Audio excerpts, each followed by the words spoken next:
ሰላም ለእናንተ ይሁን የኔ ተወዳጆች፣ እንዴት አላችሁልኝ? የጌታችን ኢየሱስ ጸጋና ሰላም በሁላችን ላይ ጸንቶ ይኑር። ዛሬ በጌታ ቀን ማለትም እሁድ ከቅዳሴ በኋላ ተከስተናል እና ከከተማ ውጭ ነን። ዛሬ ቅዳሴ ላይ የተነበበው የመልእክት ክፍል አንደኛ ጴጥሮስ ምዕራፍ 4 ቁጥር 3 ላይ እንዲህ ይላል፣ የአሕዛብን ፈቃድ ያደረጋችሁበት በመዳራትና ወይም በዝሙትና በሥጋ ምኞትም በስካርም በዘፈንም ያለ ልክም በመጠጣት ነውርም ባለበት በጣዖት ማምለክ የተመላለሳችሁበት ያለፈው ዘመን ይበቃልና፣ በዚህም ነገር ወደዚያ መዳራት ብዛት ከእነርሱ ጋር ስለማትሮጡ እየተሳደቡ ይደነቃሉ ይላል። ስለዚህ ክርስቲያን እንዲህ ከሚመስለው ከአሕዛብ ልማድ ሊርቅ ይገባል። የተወሰነ ብር ቢከፈልሽ እንደው እርቃንሽን የሚያሳይ ፎቶ ለሰዎች ልትልኪ ትችያለሽ ተብላ አንዲት እህታችን ተጠየቀች እና የሷን ምላሽ አዎ የተወሰነ ገንዘብ ከተከፈለኝ እንደው 100,000 ምናምን ከተከፈለኝ እልካለሁ፣ ምክንያቱም የማግባትም ሆነ ልጅ የመውለድ አላማው ስለሌለኝ በቃ እንደው ገላይ ምንም አይሰራልኝም የሚል ነገርን ስትናገር ሰሙና እንደው በመጀመሪያ ደረጃ ይሄን ቪዲዮ ስሰራ እህታችን ላይ ለመፍረድ ምናምን በፍጹም አይደለም። ያው ቪዲዮዋን ምናምንም አላስገባውኝም፣ እንደዚሁ ነው እንደው እንደ ጥቂት ነገር ሼር ለማድረግ ያህል ብቻ ነው የመጣሁት። እውነቱን ለመናገር እንደው እግዚአብሔር በሚያውቀው ማለት ነው፣ ጌታ በሚያውቀው ልክ የእሷን ንግግር ስሰማ እንደው በጣም ነው ያሳዘነችኝ። ያው እህቴም ስለሆነች በክርስቶስ እንግዲህ አንገቷ ላይ መስቀል አለ ምናምን ሰው በክርስቶስ የራሴው እህት ናት፣ የራሴው ማለት ነው የራሴው እህት ናትና እጅግ በጣም ነው ያሳዘነችኝ። ጌታ በነገሩ ሁሉ ይርዳት ማለት ልቧን ይመልሰው። ለማንኛውም ግን ቁም ነገሩ እኛ እንደዚህ የሚመስል ነውር ውስጥ የማንገኘው በኋላ ላይ ስለምናገባ ልጅ ስለምንወልድ ምናምን ያ ለዛ ሼም ይዞን ምናምን አይደለም። በዋናነት እሱ አይደለም። ይልቁንም እኛ አምላክ ያለን ህዝቦች ስለሆንን ነው። ማለት እኛ አምላክ አለን፣ እግዚአብሔር የሚባል አምላክ አለን። ከዛ ደግሞ የተወሰነ ከኖርም በኋላ ሞተን በዛው የምንቀር አይደለንም። ከሞት በኋላ ደግሞ ህይወት አለ። ከሞት በኋላ ስላለው ህይወት በጣም ልናስብ ይገባል። ያ ህይወት ከክርስቶስ ጋር የሆነ ህይወት ነው። ከጌታችን ጋር ለዘላለም ልንኖር ነው። እዚህ ምድር ላይ አሁን እንደዚህ ብለን የምንኖረው ምን ያህል ዓመት እንደሆነ እንኳን አናውቀውም። ቢበዛ 80 ዓመት ብንኖር ነው፣ 70 ዓመት ብንኖር ነው። ከዛ በኋላ ደስ የሚል ነገርም የለውም። እንዲህ ያሉ ነገሮችን እያደረግን እንኑር ደግሞ ካልን ምናልባትም ከ40 በፊት ወይ ከ50 በፊት ልንሆን ይገባናል። እና በጣም አጭር ጊዜ ነው እዚህ ምድር ላይ የምንኖረው። ምናልባትም በዚህ በሳምንት ውስጥ ዛሬም የትኛው አሁን በዚህ ሰዓት ልንሞት እንችላለን። ግን በሞትንበት ሰዓት ግን ህይወት አይቋረጥም ጋይስ፣ እንቀጥላል። ጌታችን ሞቶ አልቀረም፣ ተነስቷል። የክርስቶስ ትንሳኤውን ጋይስ ክርስቶስ ሞቶ እንደተነሳ በመጽሐፍ ቅዱስ ብቻ አይደለም፣ ኢቭን ከመጽሐፍ ቅዱስ ውጪ ራሱ ማስረዳት እንችላለን። ጌታ እንደተነሳ 101% እርግጠኞች ነን። ጌታ ከተነሳ ደግሞ እኛ ምን እንነሳለን፣ ሞተን አንቀርም።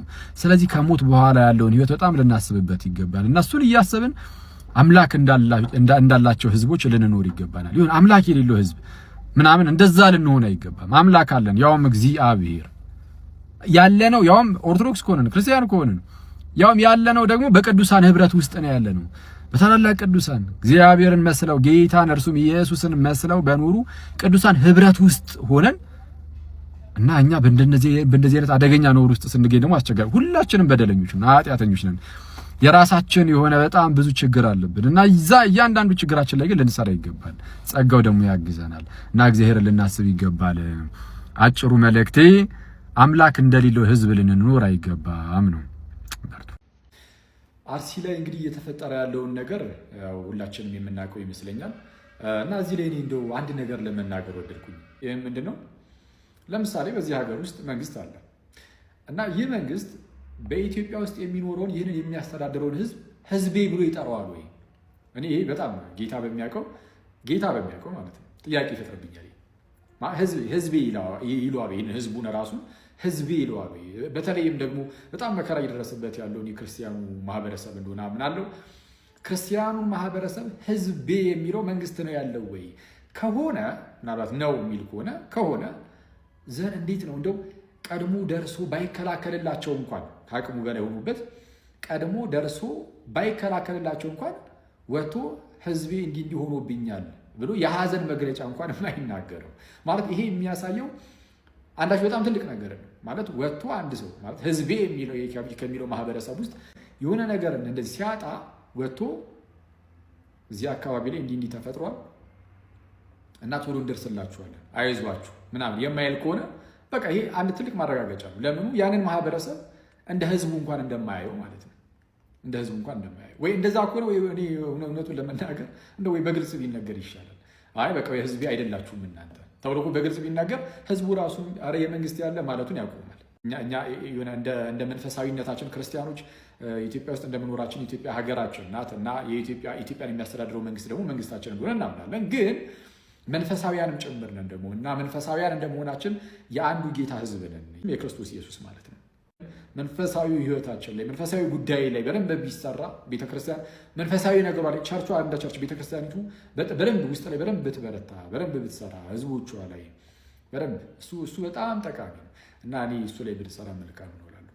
ቆየ ነው እዚህ ያለው 100% በእርግጠኝነት ሴትን ልጅ ለመድፈር ምናምን ይሄ የደፋሪዎች ሜንታሊቲ ያለው ሰው አይመስለኝ። አጥቂ ሜንታሊቲ ያለው ሰው አይመስለኝ። ግን ያለበትን ሃይማኖት ተጠቅሞ እና ሃይማኖቱ ፕሪች የሚያደርገውን ይሄ ስለ ዝሙት በቃ ዝሙት ልክ አይደለም፣ ሶ ትዳር ያስፈልጋል፣ ሶ ትዳር ውስጥ ከሆነ ኢትስ ኦኬ ብሎ ነገሩን የ15 ዓመትን ልጅ ሴክስ ማድረጓን ኖርማላይዝ አድርጎት ይሻላል፣ በቃ ኢትስ ኦኬ ብሎ እንዲያምን አርጎታል። በጣም የሚያስፈራኝ ጉዳይ ይሄ ነው። በቃ ሰላም ላንቺ ይሁን እህት ጆርዲ።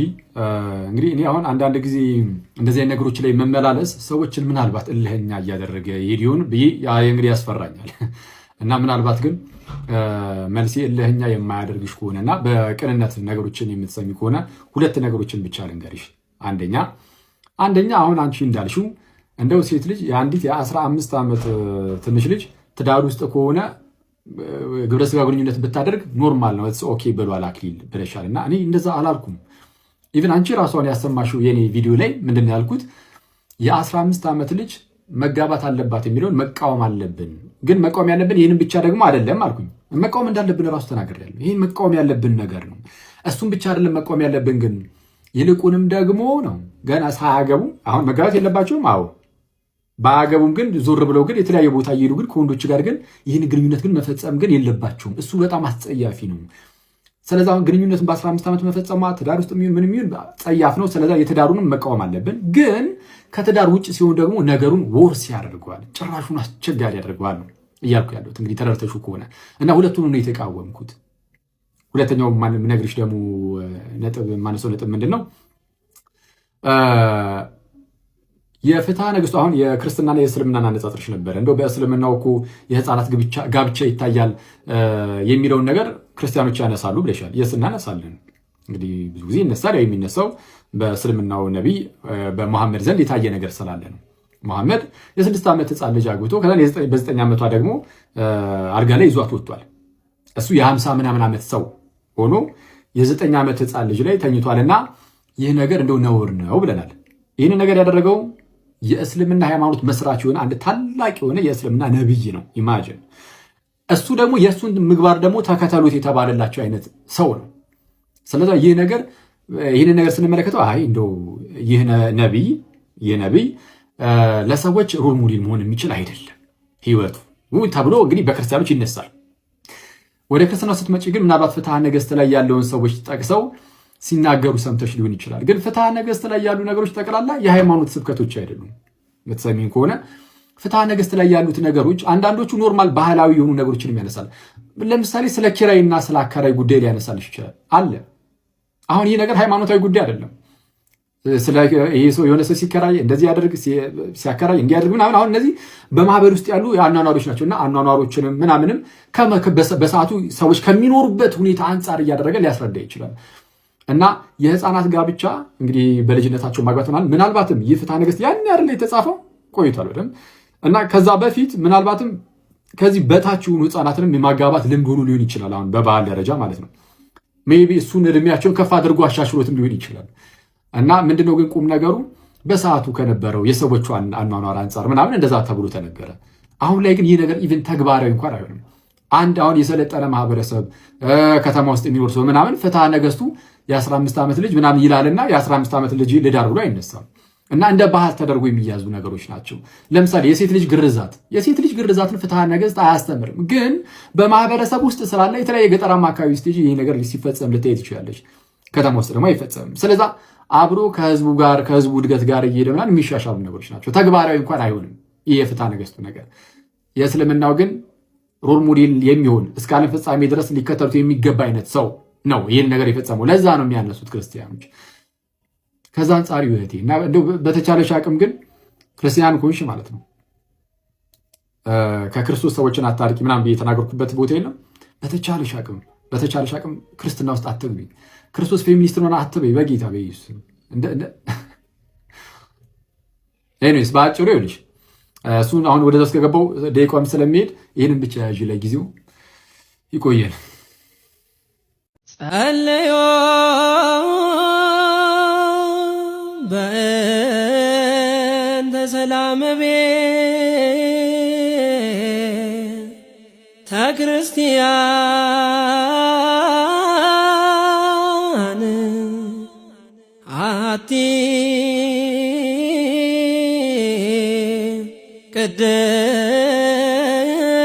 ቅድስት ጉባኤ